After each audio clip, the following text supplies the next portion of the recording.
Então a humanidade é iludida, ela se deixa em devaneios, lhe dão a visão de que se você for bonzinho, você vai alcançar o reino dos céus e que, portanto, você tem que obedecer a alguém que sabe e que você tem que ficar no estado de não saber nada. A visão financeira é para os que estão executando, que eu chamo de demiurgos e arcontes, né? Você tem os arcontes, que são os aspirantes ao poder. Então, eles sabem até um certo nível e fazem o jogo, dependendo em que cargo eles estão, não enxergando e não sabendo o que há em cima. Eles têm gradientes de informação.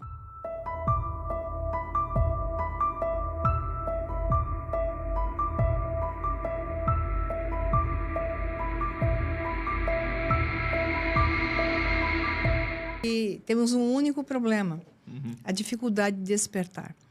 E despertar não significa ir para o alto da montanha, fazer como eu sempre falo, né? Porque as pessoas confundem, porque isso também é uma engenharia social e isso foi construído para que as pessoas tenham desvios de atenção e não olhem que a humanidade tem que enfrentar a batalha. Nós temos uma batalha, nós estamos em um jogo.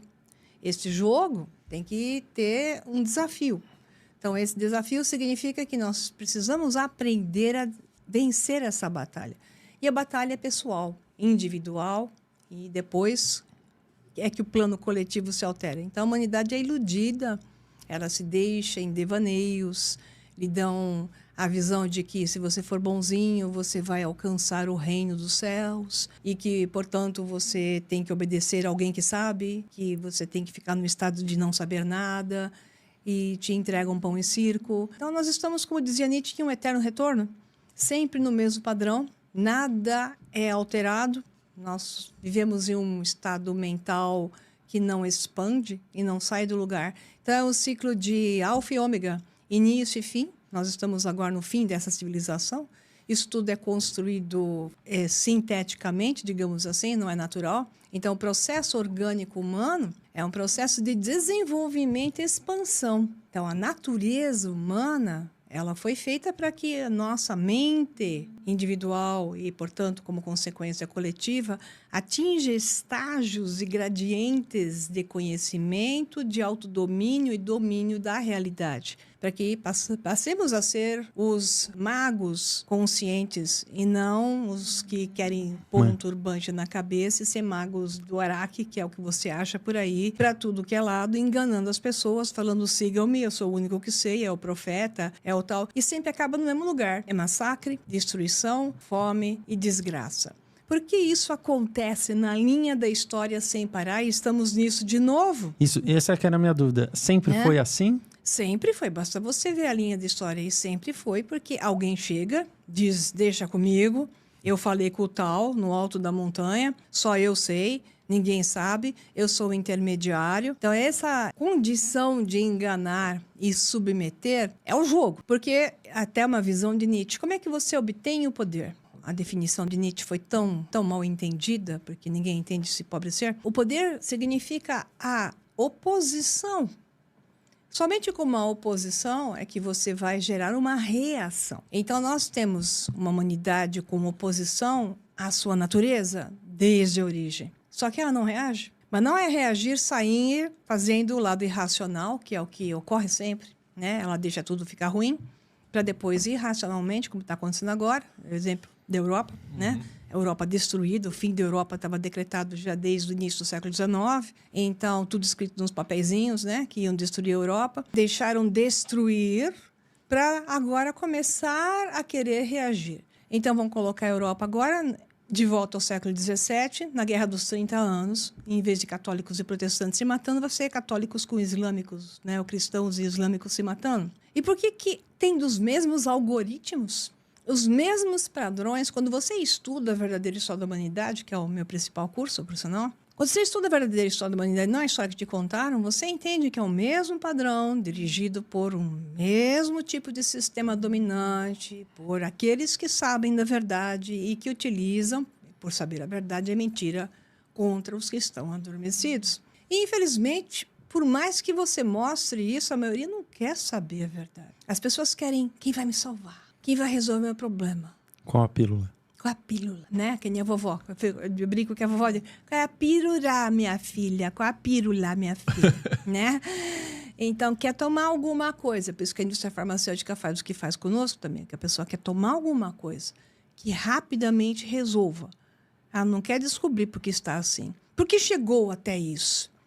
Por que ela tem que tomar isso que parece resolver, mas a deixa mais doente ainda? Por que eu estou assim? Aí, quando você tenta explicar para as pessoas e começa a quebrar paradigma, fé, né? Ela quer acreditar. Tem gente que chega para mim e fala assim, mas eu quero acreditar, né? Então, acredita, minha filha. É a vovó falando. Então tá, meu filho, acredita. Mas qual que é essa mentira que eles contam pra gente? Que você não tem poder nenhum. Começa já pelas escrituras, né?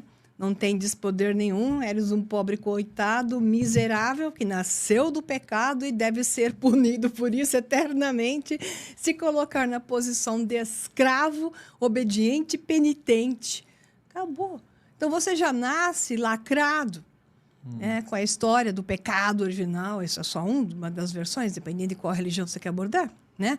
Então, você nasce lacrado como algo miserável e sujo, que deve, então, estar sendo sempre limpo. E a pessoa que cresce nisso não tem cognição, não tem estado consciente, a não ser que busque sair disso, para entender, peraí, o que eu sou?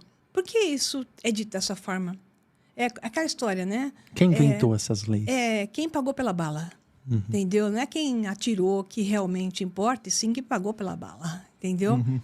Então, da onde saiu isso? É cui bono, o termo romano, né? A quem isso beneficia, quem ganha com isso.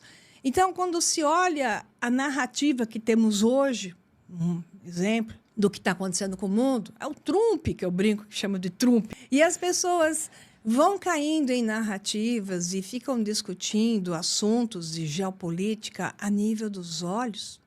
Você não enxerga um jogo a nível dos olhos. Porque a articulação da magia nunca está na mão do mago, está por detrás. As pessoas ficam olhando a mão do mago e discutindo o que estão vendo e não estão percebendo que a mágica toda está acontecendo por detrás. Então, eis a questão. Então, perde-se muito tempo com, eu chamo de ruído, né? Ruído. Então, hoje, estava ouvindo os rapazes falando agora há pouco, falando assim, um monte de informação, até tem um vídeo de vocês, assim, tem tanta coisa, né? Então, a pessoa está com déficit de atenção, é um monte de informação, um monte de... Peraí, a maior parte da informação que tem é lixo. E as pessoas se prendem ao lixo. Então... Por quê, né? Por que você está prestando atenção? É uma das brigas maiores que eu tenho com os meus alunos. Por que você está prestando atenção nisso? Eles botam lá nos grupos de Telegram. Olha, professora, olha esse vídeo, professora. Aí eu abro assim e falo, por que você está prestando atenção nisso? Eu falo, é lixo, né? Não é sempre, né? Claro, mas estou dando um exemplo de um momento. Acho que é ignorância, né? Não saber a verdade e acreditar numa mentira que pessoa parece verdade. A pessoa é atraída pelo ruído, porque a mente dela é puro ruído. Então, não é possível atingir um estágio de coerência e ordem se ela não desenvolver isso. Ela tem que iniciar um processo, é todo um caminho de ligar pontos. Enquanto ela não começa a ligar pontos, a história que ela sabe do mundo, voltando à primeira pergunta que você colocou, esse cara surgiu na história do além, geração espontânea. Né? Que cara? Não, estou dando um exemplo bem. Se você quiser especificidade, a gente vai ficar aqui até amanhã, mas podemos fazer também. Então, surgiu na linha histórica um cara, né? Certo. Esse cara ficou poderoso, do além, sozinho. E ele sozinho, que é assim que os filmes gostam de mostrar o vilão, né? Hoje em dia. E sozinho, ele então decidiu que ia matar todo mundo. E aí ele faz as coisas sozinho. Então, você vê uma história ligada num cara, só olha para ele, você não vê porque o cara chegou lá, não estuda quem botou ele lá, qual era o plano por detrás dele, se o cara realmente era um malvado, ele era um babaca idiota que colocaram ele lá para fazer o serviço que outros que estavam por trás, que são impérios, que são gente de poder financeiro, que está patrocinando aquele cara para que ele faça o serviço. E aí você tem que olhar, qual foi o serviço? Qual é o resultado disso? O que aconteceu depois que o cara foi eliminado, malvadão? Qual foi a consequência? Então, você olha quem patrocinou, mas as pessoas não olham. Quem patrocinou e olha a consequência. Aí você liga o ponto. O cara não importa. Esse cara seria um líder político. Você quer falar, por exemplo? Aham. É que na internet não é muito bom falar esse nome. O Zé do Bigodinho, hoje o termo. Boa. Né? Então, você quer falar o Zé do Bigodinho? Quem patrocinou? Quem botou ele lá? Como estava a Alemanha antes dele entrar? O que fizeram com a Alemanha antes? O que aconteceu depois? Quando retiraram o Zé do Bigodinho? O que surgiu? Quem ganhou com isso? O que foi criado depois? Olha o momento que está agora. Isso que foi criado depois está totalmente ligado com o momento que está agora, né? Quem é o próximo Zé do Bigode? O Zé do Bigode não importa. Sim, então. Qual que é essa magia que está por trás de colocar...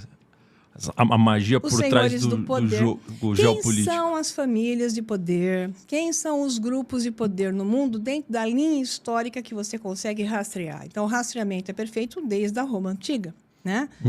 Então, essas famílias, esses poderosos da Roma Antiga, que se dividiram em vários reinos e lutaram entre eles e competiram entre eles. Enquanto isso, surgiram os banqueiros, que então, entre sistemas, foram emprestando dinheiro para que financiar este essa luta. rei matasse este rei, e eles patrocinavam este reino contra este.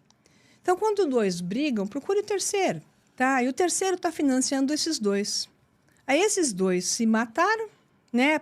Aparentemente um ganhou, mas está todo destroçado, e esses dois reinos estão na mão de quem patrocinou. Muito bem, esse não aparece, não é? Sempre todas as guerras foram assim. Sim. Então, quem está por trás? É quem ganhou? E o que aconteceu com eles agora? Eles patrocinaram outros para se matarem também. Então, a partir deles, as pessoas se matam facilmente. Igual vai acontecer com a Europa agora. Nos Estados Unidos, o objetivo é a guerra civil. Aqui no Brasil não vai ser diferente. Pode chamar de revolução social. O interesse agora é criar guerras civis dentro de países com essa divisão de direita e esquerda, um presta, outro presta. Se chama revolução molecular.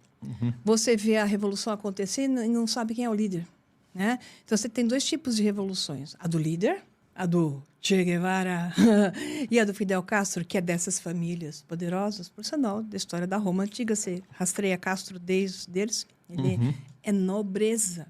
Nobreza, realmente, dessa turma, né? Eles sempre colocam seus filhos, seus descendentes, da linhagem sanguínea para ocupar os cargos, igual o Trudeau no Canadá. Ele é filho do Fidel Castro, né? Então, é assim, não oficialmente, mas não precisa nem ser muito inteligente, bate a foto dos dois, o Trudeau e o Castro jovem. As ideias são parecidas, né? Não, eles são filhos. Ele é filho. Ele é uma... sim, não precisa nem fazer teste de DNA. E a mãe dele vivia lá, né? Indo com o Trudeau, que tinha 2 prolongamentos filiformes na cabeça, levava a esposa lá, porque ele faz parte do sistema, ela tinha que ter um filho com ele. Isso tudo é assim, esses casamentos, essas gerações de filhos, isso tudo é controlado, eles vão criando sucessores. Né? Então, esses sucessores vão sendo gerados e, de acordo com o momento, eles vão utilizando esses sucessores. É uma passada de bastão. Por isso que há um plano sempre por trás. Então, há níveis. Então, os sucessores têm mais importância nos jogos e tem os idiotas úteis, que são utilizados. Então, tem os olheiros que buscam idiotas úteis, que, então, dizem para eles assim, cara, vem cá, eu vou te fazer ficar grande. Você é especial, né? Eu vou te fazer ficar grande. Aí o homem de 9 dedos, por exemplo, é levado para esse meio, é iniciado, é conduzido, é feito todo o trabalho. E quem dirige é ele? Não, é um colégio invisível por detrás. A história do colégio invisível começa na Inglaterra do século XVI, na Elizabetana, né? Então, o colégio invisível sempre criou as ordens para criar o Império Britânico. Então, esse é oficial. Ele sempre existiu um colégio invisível. Mas esse colégio invisível, oficialmente, nome na história escrita, está desde a era elizabetana, que colocou Elizabeth I lá para criar o Império Britânico, né? Então, essa turma, eles criam territórios, criam nações, Leis. criam tudo isso como consequência, para depois irem destruindo, porque eles têm todo um plano, um projeto que é religioso, filosófico por detrás. Ou seja, não é financeiro. O financeiro é um meio pelo qual eles podem executar isso. Então, a visão financeira é para os que estão executando. Eu chamo de demiurgos e arcontes, né? Você tem os arcontes, que são os aspirantes ao poder. Então, eles sabem até um certo nível e fazem o jogo, dependendo em que cargo eles estão, não enxergando e não sabendo o que há em cima. Eles têm que, e não vão atingir, então depende de quem são, eles têm gradientes de informação. Esses do gradiente mais alto é que, então, estão envolvidos em um plano maior, embora todos os planos estejam nitidamente escritos.